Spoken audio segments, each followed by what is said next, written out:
यहाँ पर लेकर आ गए हैं आपके सामने हाफ ईयरली एग्जामिनेशन का पूरा फुल मॉडल पेपर का सोल्यूशन आपके सामने। और सभी लोग देख लीजिए कितना प्रश्न आपके लिए आने वाला, और सेम टू सेम यही जो आपका हाफ ईयरली एग्जामिनेशन का जो मैं मॉडल पेपर बता रहा हूँ ना, सेम टू सेम आपको यही मॉडल पेपर मिलने वाला है। हालांकि यहाँ से आपको 80% क्वेश्चन जरूर मिलेंगे, क्योंकि यह आपका आदर्श हाफ ईयरली एग्जामिनेशन का मॉडल पेपर। यार आप लोग दिक्कत मत लीजिए, क्योंकि आपको मैंने इतना मॉडल पेपर सोल्यूशन कराया है कि आप लोग अगर वही मॉडल पेपर सोल्यूशन करते होंगे ना, तो आपको ऐसा नहीं लगेगा कि सर मैंने ये क्वेश्चन नहीं पढ़ा है। तो आप सभी लोग क्या करेंगे, अच्छी तरीके से तैयारी करेंगे, और साथ ही साथ आप सभी लोग अपने इस चैनल को जरूर सपोर्ट करिएगा, क्योंकि यहाँ पे मैंने आपको सारी चीज़ों को, यहाँ पर भी हाफ ईयरली का एग्जामिनेशन भी प्री बोर्ड आपका होगा, तो वहाँ से भी सारे क्वेश्चंस आपको सॉल्व कराए जाएंगे। इसमें आपको समय 3 घंटे 15 मिनट दिया जाएगा, और मैक्सिमम मार्क्स आपका 100 नंबर का इसमें दिया जाएगा। ठीक है ना, मैक्सिमम मार्क्स आपका 100 नंबर इसमें दिया जाएगा। ठीक है ना। और जनरल इंस्ट्रक्शंस की बात करेंगे तो यहाँ पर the first 15 minutes are allotted to the candidates for reading the question paper. All questions are compulsory, सभी क्वेश्चंस को करना कंपलसरी है। Marks are indicated against question, यानी जो आपके मार्क्स होंगे क्वेश्चन के बगल आपको दिए जाएंगे। ठीक है ना। तो मेरे प्यारे बच्चा लोग, सभी लोग क्या करेंगे, इस वीडियो को ज़्यादा से ज़्यादा शेयर करिए, क्योंकि यहाँ से जो प्रश्न बनने वाले हैं ना, सभी बच्चों के लिए इंपॉर्टेंट होने वाले हैं। तो जैसे आपको मॉडल पेपर का बनता है ना मॉडल पेपर, वो आप सारी चीज़ें होगा, क्योंकि यहाँ पर पूरा 100 नंबर का बनने वाला है। तो जैसे आपका फिजिक्स का बनता है, फिजिक्स का आपका 70 नंबर का बनता है, केमिस्ट्री का 70 नंबर का बनता है, बायो का 70 नंबर का बनता है, लेकिन जो आपकी अंग्रेजी है ना, यहाँ पर 100 नंबर का पूरा बनता है। जब 100 नंबर का बनता है तो आप सभी लोग जान लीजिए कि थोड़ा लॉन्ग आपका बनेगा मॉडल पेपर। ठीक है ना। तो सेक्शन ए की बात करेंगे। सेक्शन ई में देखिए आपके लिए रीडिंग आएगा। रीडिंग में देखिए मैंने इस पैसेज को बहुत बार करवाया हुआ है। Life is not a bed of roses but a bed of thorns, मतलब लाइफ फूलों की सेज नहीं है, यानी कि ध्यान दीजिएगा, life is not a roses, life गुलाब है, यानी कि गुलाब नहीं है, यानी एक तरीके से इसका कहने का मतलब ये है कि जो लाइफ है, जो जीवन है, वो गुलाब के फूलों की सेज नहीं है, यह कांटों से भरी हुई है। आप देखेंगे जब आप लाइफ को जी रहे हैं ना, तो आपके लाइफ में बहुत सारी कठिनाइयाँ आने वाली हैं, बहुत सारी कठिनाइयाँ आएंगी। उन कठिनाइयों को आपको लड़ना है। ठीक है ना, उन कठिनाइयों से आपको लड़ना है। ठीक है ना। Life is not a bed of roses but a bed of thorns, it is full of dangers and difficulties, यह बहुत ही खतरनाक और क्या है, कठिनाइयों से भरी हुई है। They have to be overcome if we are the success in life, इसे हमें क्या करना होगा, कम करना होगा, या इससे हमें लड़ना होगा, इससे ऊपर हमें जाना होगा लाइफ में सक्सेस होने के लिए। देखिए ये मैंने आपको बहुत बार बताया हुआ है।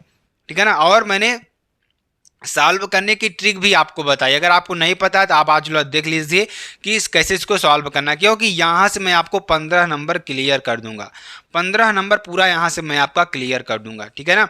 तो यहाँ देखिए हाउ इज मैंस लाइफ, अगर आपको मैंस लाइफ जहाँ दिख जाए, क्या दिख जाए, मैंस लाइफ जहाँ दिख जाए ना, उस पैराग्राफ को यहाँ पर पूरा कर देना है। ठीक है ना। तो आपको यहाँ से ध्यान दीजिएगा, यहाँ से देखिए, अगर आपको यहाँ पे आप देखिए यहाँ पे लाइव दिख रहा है ना, तो इस पैराग्राफ को उठाइए, पूरा यहाँ से लिख दीजिए, क्योंकि आपके इन्हीं पैराग्राफ में आपका आंसर छिपा होता है। तो इसी तरीके से आपको सारे क्वेश्चन करना है।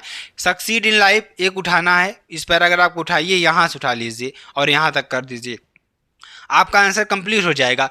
कोई इसमें आपको नंबर काट ही नहीं सकता है यार। यहाँ पर इतने सारी चीज़ें हैं आपके लिए, और ये सॉल्व करने का एकदम बेहतरीन तरीका है आपका। मैं आपको कहता हूँ यहाँ से आपका 15 नंबर पूरा पक्का हो जाएगा, एक भी नंबर आपका कटने वाला नहीं है। ठीक है ना, इस बात को मेरे नोट कर लीजिए। ठीक है ना। अब इसी तरीके से आपके क्वेश्चन पूछ जाते हैं, which word is basis opposite of artificial means कृत्रिम होता है। ठीक है ना। अगर कृत्रिम का अगर आप इसका अपोजिट देखेंगे तो अपोजिट इसका क्या होता है, इसका अपोजिट आपको क्या दिखेगा, इसका अपोजिट आपको दिखेगा, क्या दिखेगा, नेचुरल। ठीक है ना। Which word in the passage means, fear means क्या होता है, डर होता है। ठीक है ना। टिमिड मीन्स भी डरना होता है। तो right adjective from miracle, miracle का एडजेक्टिव क्या होगा। ठीक है ना, ये आपको करना है। उसके बाद देखिए मैंने आपको राइटिंग में क्या बताया था, लेटर लिखने के लिए, और आपके लिए देखिए 3 आपको आर्टिकल देगा, किसी एक आर्टिकल को आपको लिखना रहेगा। आर्टिकल लिखने का मैंने आपको बेहतरीन ट्रिक बताई हुई है, कैसे करना है। आपको 15 सेंटेंस को बनाना है और वहाँ से आपको उसका ट्रांसलेट करना है, ठीक है ना। ट्रांसलेट करने के बाद क्या करने के बाद, ट्रांसलेट करने के बाद उसका आपको लिख देना है। आपको आंसर पूरा कंप्लीट हो जाएगा, 100 से 150 शब्द में आपका आंसर हो जाएगा। आपका वहाँ पर अगर ये मान के चलते हैं 10 नंबर का है तो आपको 8 नंबर कंफर्म है कि मिलेंगे ही मिलेंगे। इसी तरीके से आप लेटर को भी लिख सकते हैं, एप्लीकेशन को भी लिख सकते हैं। कोई मैसेज एक लिखिए, यहाँ से 10 सेंटेंस आप बना लीजिए, उसको उसी में इम्प्लीमेंट कर दीजिए। लेकिन जो शुरू के शब्द मैंने आपको बताए हुए वीडियो में सॉल्व करने के, उसको आप लोग मत भूलिएगा करने के लिए, ठीक है ना। तो इसमें भी आपको समय 3 घंटे 15 मिनट दिया जाएगा और आपको इसी तरीके से पूरा सोल्यूशन करना रहेगा। तो अगर आप चाहते हैं कि हम अच्छा नंबर पाएँ, थोड़ा दिमाग आपको लगाना होगा। दिमाग ये लगाना होगा कि कैसे हम इसको सॉल्व कर सकते हैं, कैसे हम इसको याद कर सकते हैं। आपको बस थोड़ा दिमाग लगाएंगे तो आप अच्छा बेहतर नंबर पा लेंगे, ठीक है ना। चलिए सेक्शन सी की बात करेंगे, ग्रामर की बात करेंगे। किसकी बात करेंगे? ग्रामर की बात करें। ग्रामर में भी आपको ध्यान दीजिएगा, चौथे नंबर में तो यही आएगा, choose the correct option the answer the following questions, ठीक है ना। जैसे one should not abuse his father, which word in the sentence is an error. इसमें एरर क्या है आपको पहचानना है और इसमें आपको पूरा 10 नंबर मिलने वाला है, ठीक है ना। The phrase at a stretch means, इसका मतलब क्या होगा। The synonyms of laudable, laudable का सिनोनिम्स क्या होगा अगर देखा जाए तो। The antonyms of stale, stale का एंटोनिम्स क्या होगा। The country ruled by a king, ठीक है ना, इसका क्या मतलब होगा। आपको सारा क्वेश्चन ढूंढना और करना है, ठीक है ना। और change any one of the following indirect speech, ये भी इसमें अभी आपको 2 नंबर मिलेगा। जैसे इसमें दे दिया ही सेड थैंक यू, अगला दे दिया ही सेड वो व्हाट एन अपॉर्चुनिटी। इसे सिंपल सिंपल आपसे सेंटेंस पूछा जाएगा, ठीक है ना। अगला देखेंगे, अगला इसमें देगा combine any one of the following sentences as the directed. जैसे सी इज रिच, वह अमीर है। सी इज नॉट हैप्पी, वह खुश नहीं है। इसका कम्प्लेक्स आपको बनाना है। He has 4 children, he has to support them, ठीक है ना। तो इसको भी आपको अच्छी तरीके से बनाना है। उसके बाद अगला जो आपका आएगा, transform any one of the following as the directed. इसका 2 नंबर आपको करना है, ठीक है ना। सुमोन द फायर ब्रिगेड, ठीक है ना, पैसिव एज। द किंग टूक शेल्टर इन द हर्मिट हट, ये आपके लिए हो जाएगा। Correct any one of the, इसका कम्प्लेक्स बनाना है। तो correct any one of the following sentences, सारे प्रश्नों को लिखना है आपको और रात भर में पूरा तैयार करना है, जिस एग्जामों का आपको जाकर देना है। और ऐसा नहीं है आपका इसमें हाफ ईयरली में आएगा, ये क्वेश्चंस आपके प्री बोर्ड और एग्जाम में जो आपका ईयरली एग्जाम होता है उसमें भी आपसे पूछा जाएगा, ठीक है ना। Use any one of the following pairs of word in your sentences to make the differences in their meanings clear, जिसे आपको बनाना है, ठीक है ना। चलिए आगे आपको थोड़ा और चर्चा कर। अगला देखिए जो आपके लिए सेंटेंस है क्या है, translate the following passage in English. English में इसको ट्रांसलेट करना है, ठीक है ना। जैसे इसमें दे दिया, रात अंधेरी थी, घड़ी में 12 बज रहे थे, कुत्ते भी नहीं भौंक रहे थे, मैं गहरी नींद में सो रहा था, मैं जोरों की आवाज़ सुनकर एकाएक जाग उठा, मैंने देखा सभी लोग एक ही ओर भाग रहे हैं, कुछ लोग पानी के लिए जा रहे थे, कुछ धूल लिए जा रहे थे, कुछ लोग अपने हाथों में लाठी लिए हुए थे और कुछ खाली हाथ भी जा रहे थे। कुछ देर मैं समझ न सका कि क्या बात है, मैं खाट पर लेटा हुआ, कुछ देर में आसमान में ढेर सारा धुआं और रोशनी दिखाई पड़ी।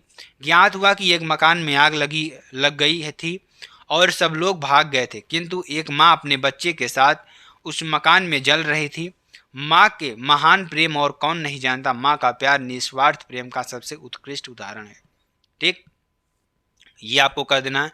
अब देखिए लिटरेचर जैसे आपके लिए आता है, लिटरेचर में आपको अगर प्रोज की बात करेंगे तो प्रोज में आपको इसमें उसी बोर्ड, जैसे बोर्ड परीक्षा में पूछा जाता है ना, 2 आपके शॉर्ट टाइप 1 लॉन्ग टाइप। जैसे इसमें दिया है, what was the bulletin board, how it is important, ठीक है ना।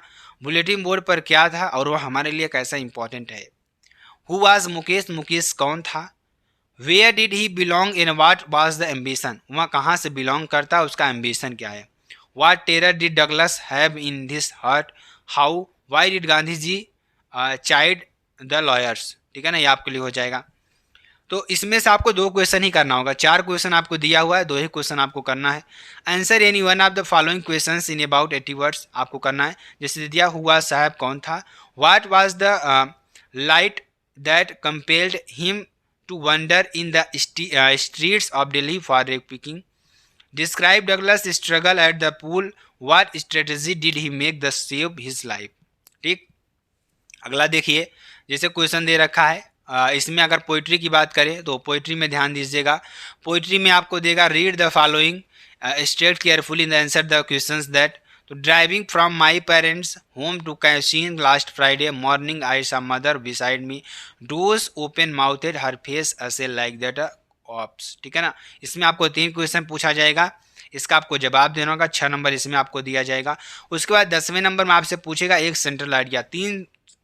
तीन आपके पास सेंट्रल आइडिया, किसी एक को आपको कर देना है। ठीक, answer the following question say about 40 word. जैसे आपको प्रोज में मैंने बताया कि आपके पास क्या पूछा जाएगा, 2 शॉर्ट टाइप और एक लॉन्ग टाइप पूछा जाएगा। What was the third level, where was the study situated, who was the tiger king, tiger कौन था, how was he named it, उसका नाम क्या था, हु वाज सदाओ, सदाओ कौन था, where was he house situated. ठीक है ना, why did the mother of Roger Skunk go to have a wizard. ठीक है ना, आपके लिए हो जाएगा।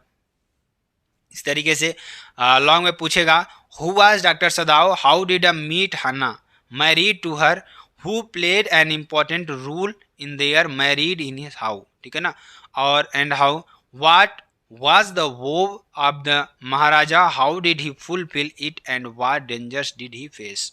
ठीक है ना, तो ये आपके लिए हाफ ईयरली एग्जामिनेशन का मॉडल पेपर है। अगर आपको वीडियो अच्छी लगती है आप चैनल को लाइक शेयर कमेंट सब जरूर कर सकते हैं। फिर मिलते हैं नेक्स्ट वीडियो में नए टॉपिक के साथ, तब तक के लिए जय हिंद जय भारत।